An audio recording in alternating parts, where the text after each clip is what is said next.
আমি প্রথমে মুরগির মাংসগুলি একটু ভেজে নিয়েছি, তারপরে মাংসটাকে ভেজে মশলা দিয়ে একটু কষিয়ে সামান্য একটু পানি দিয়ে মাংসটাকে কষিয়ে নিচ্ছি। আসসালামু আলাইকুম, তোমরা সবাই কেমন আছো? আশা করি ভালো আছো। আজকে আমি রান্না করছি আমার ছেলের পছন্দের ব্রয়লার মুরগি আর একটু পোলাও। তো পোলাওটা আমি চাল ভেজে নিয়ে পানি দিয়ে দিয়েছি গরম মশলা, তেজপাতা, সামান্য একটু আদা রসুন বাটা এবং সঙ্গে কাঁচামরিচ দিয়ে আমি বলক ওঠার জন্য চাপিয়ে দিয়েছি। আর এই দিক থেকে মাংসটাকে ধীরে ধীরে কষিয়ে নিচ্ছি। পোলাওটাকেও মাঝে মাঝে নেড়ে দিচ্ছি। আমার ছেলেটা আসলে একটু মুরগির মাংসটা খেতে পছন্দ করে, তাই মাঝে মাঝেই আমাকে মুরগির মাংসটা রান্না করতে হয়। তো বন্ধুরা, আমি তো তোমাদের কাউকে রান্না শেখাতে পারবো না।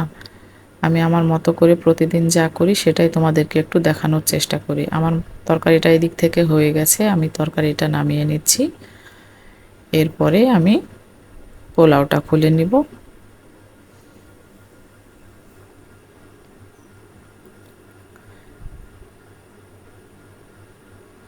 আর এই দিক থেকে তোমার এর ফাঁকে ফাঁকে আরও যা কাজ ছিল, বাসনপত্র ধোয়া, এটা সেটা করা, সব কিছু তো আর ভিডিওতে দেখানো সম্ভব হয় না, কারণ সংসারে তো অনেক কাজ থাকে, সেইগুলা করতে হয়। সব মিলিয়ে ধরো মহিলাদের অনেক কিছুই সামলে নিতে হয় আর কি।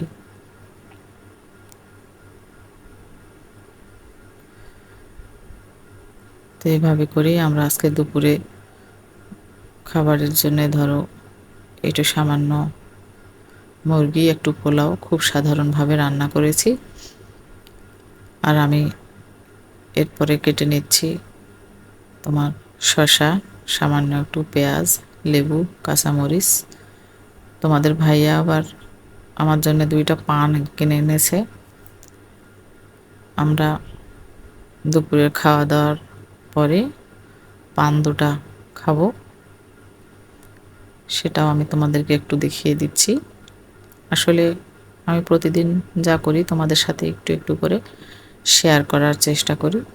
যদি তোমাদের ভালো লাগে তোমরা আমার চ্যানেলটাকে সাবস্ক্রাইব করো, লাইক করো, কমেন্ট করে শেয়ার করে যাও। আজকের মতো এখানেই বিদায় নিচ্ছি। আল্লাহ হাফেজ, সবাই ভালো থেকো।